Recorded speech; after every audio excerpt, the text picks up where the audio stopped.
بسم الله الرحمن الرحيم إن الله وملائكته يصلون على النبي يا أيها الذين آمنوا صلوا عليه وسلموا تسليما اللهم صل على سيدنا ومولانا محمد وبارك وسلم صلاة وسلام عليك يا رسول الله صلى الله تعالى عليه وسلم أعوذ بالله من الشيطان الرجيم بسم الله الرحمن الرحيم والذين آتيناهم الكتاب يفرحون بما أنزل إليك ومن الأحزاب من ينكر بعضه قل إنما أمرت أن أعبد الله ولا أشرك به إليه يدعو وإليه مآب وكذلك أنزلناه حكما عربيا ولئن اتبعت أهواءهم بعدما جاءك من العلم ما لك من الله من ولي ولا واق۔ اور جن کو ہم نے کتاب دی وہ اس پر خوش ہوتے جو تمہاری طرف اترا، اور ان گروہوں میں کچھ وہ ہے کہ اس کے بعد سے منکر ہے۔ تم فرماؤ مجھے تو یہی حکم ہے کہ اللہ کی بندگی کرو اور اس کا شریک نہ ٹھہراؤ، میں اسی کی طرف بلاتا ہوں اور اسی کی طرف مجھے پھرنا ہے۔ اور اسی طرح ہم نے اسے عربی فیصلہ اتارا،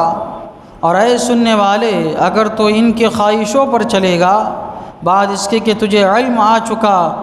تو اللہ کے آگے نہ تیرا کوئی حمایتی ہوگا نہ بچانے والا۔ اللہ تبارک و تعالیٰ نے پہلے کفار و مشرکین اور ان کے انجام کا ذکر فرمایا، اس کے بعد جنت اور جنت میں جو جانے والے ہیں اور ان کی جو نعمتیں ملنے والی ہے ان کا ذکر فرمایا۔ اب اللہ تبارک و تعالیٰ قرآن کریم کی شان بیان کرتے ہوئے فرماتا ہے کہ جن کو ہم نے کتاب دی وہ اس پر خوش ہوتے ہیں جو تمہاری طرف اترا۔ یہ لوگ اہل عرب یہ یہود و نصارہ کو اپنا پیشوا تسلیم کرتے تھے علم کے اعتبار سے۔ یہود و نصارہ ان کے رہبانیوں کے پاس، راہبوں کے پاس علم تھا کیونکہ ان کے پاس توریت تھی، انجیل تھی، تو یہ ان لوگوں کو بڑا سمجھتے تھے۔ لیکن جب حضور علیہ الصلاۃ والسلام تشریف لائے، ان پر قرآن اترا تو تقریباً 80 یہودیوں نے اسلام قبول کر لیا۔ تو اللہ تبارک و تعالیٰ نے ان کا ذکر کرتے ہوئے فرمایا کہ جن کو ہم نے کتاب دی تھی، یعنی توریت دیا، انجیل دیا، زبور دیا، لیکن جب ان کے پاس یہ قرآن آئی تو وہ اس پر خوش ہوتے ہیں۔ جو حضور علیہ الصلاۃ والسلام کی طرف اترا اس پر خوش ہوتے ہیں، ایمان لاتے ہیں۔ اور ان گروہوں میں کچھ وہ ہے کہ اس کے بعض کے منکر ہوتے ہیں، نبی علیہ الصلاۃ والسلام کا انکار کرتے ہیں، آپ کی نبوت کا انکار کرتے ہیں، یا اللہ کی ذات میں شریک ٹھہراتے ہیں، حضرت موسیٰ علیہ الصلاۃ والسلام کو مانتے ہیں، اپنا نبی حضور علیہ الصلاۃ والسلام کا انکار کرتے ہیں، حضرت عزیر علیہ السلام کو اللہ کا بیٹا مانتے ہیں، فرشتوں کو اللہ کی بیٹیاں مانتے ہیں۔ تو اللہ تعالیٰ فرماتا ہے کچھ وہ ہے کہ اس کے بعض کے منکر ہو رہے ہیں۔ اللہ تعالیٰ فرما رہا ہے تم فرماؤ مجھے تو یہی حکم ہے کہ اللہ کی بندگی کروں، اس کا شریک نہ ٹھہراؤں۔ ایک اللہ کی عبادت کا حکم ہے، بس وہی کرنا ہے، اس کے ساتھ کسی کو شریک نہیں ٹھہرانا ہے، کیونکہ میں اسی کی طرف بلاتا ہوں اور اسی کی طرف مجھے پھرنا ہے۔ ایک اللہ وحدہ لا شریک کی طرف میں تمہیں دعوت دیتا ہوں کہ اسی کو مانو۔ تم قرآن کے بعض حصے کو مانتے ہو، بعض کو نہیں مانتے۔ اب مجھے تو نبی مان رہے ہو لیکن حضرت عزیر علیہ السلام کو اللہ کا بیٹا مان رہے ہو، یا ان کی کتابوں پر تم عمل کر رہے ہو اور ان کو یہ سمجھ رہے ہو ان کتابوں کے بارے میں یہ کتاب منسوخ نہیں ہوئی ہے، ان کی کتابوں پر عمل، احکامات پر عمل یہ ابھی بھی جائز ہے۔ تو ایسا نہیں ہے، جب میں تشریف لا چکا ہوں وہ احکامات، وہ کتابیں سب منسوخ ہو گئی، ان کے دین بھی سب منسوخ ہو گئے، ختم ہو گئے۔ اب تمہیں مجھ پر ایمان لانا ضروری ہے اور میرے احکام کی پیروی کرنا ضروری ہے۔ اللہ تعالیٰ فرماتا ہے اسی طرح ہم نے اسے عربی فیصلہ اتارا،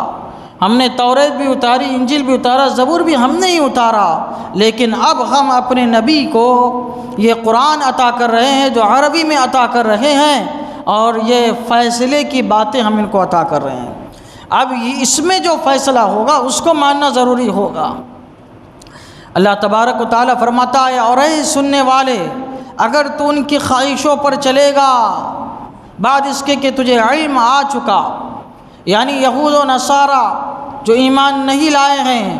یا بعض پر ایمان لائے بعض کا انکار کر رہے ہیں، کفار و مشرکین ہیں کہ توریت کو بھی مانے، انجیل کو بھی مانے، قرآن کے بعض حصوں کو مانے جو ان کے خواہشات کے مطابق ہو، بعض حصوں کو چھوڑ دے، صحیح معنوں میں جو ایمان نہیں لائے ہیں، اگر تو ان کی خواہشوں پر چلے گا، ان کے بہکاوے میں آ جائے گا، ان کی باتوں میں آ جائے گا، جبکہ تو قرآن کریم کو دیکھ رہا ہے، قرآن کریم کے اعجاز کو دیکھ رہا ہے، حضور علیہ الصلوۃ والسلام کی نبوت کو دیکھ رہا ہے، آپ کے معجزات کو دیکھ رہا ہے، آپ کا نبی ہونا دیکھ رہا ہے، یہ سب کچھ جاننے کے بعد تو ان کی پیروی کرے گا۔ اللہ تعالیٰ فرماتا ہے اللہ کے آگے نہ تیرا کوئی حمایتی ہوگا نہ بچانے والا ہوگا۔ تو جب تو مرے گا، تیرا خاتمہ اگر اسی عقیدے پر ہو گیا تو پھر یہ ہوگا کہ نہ تجھے یہ تیرے رہبان بچا پائیں گے، نہ یہ راہب بچا پائیں گے، یہ کفار و مشرکین تجھے بچا نہیں پائیں گے جن کے بہکاوے میں تو آ کے قرآن کریم کا انکار کر رہا ہے یا نبی کا انکار کر رہا ہے۔ ایک بچانے والے نہیں ہیں، بچانے والا تجھے اللہ ہے، اور اللہ فرما رہا ہے کہ یہ قرآن اب اس پر عمل کرنا یہ ضروری ہے، لہٰذا اس پر عمل کیا جائے اور نبی کی نبوت کو تسلیم کیا جائے۔ اللہ تعالیٰ کی بارگاہ میں دعا ہے قرآن کریم سیکھنے سمجھنے اور اس کے مطابق ہم سب کو اپنی زندگی گزارنے کی توفیق عطا فرمائے۔ اشہد ان لا الہ الا اللہ و اشہد ان محمدا عبدہ ورسولہ، صلی اللہ تعالی علی سیدنا محمد وعلی آلہ وصحبہ اجمعین برحمتک یا ارحم الراحمین۔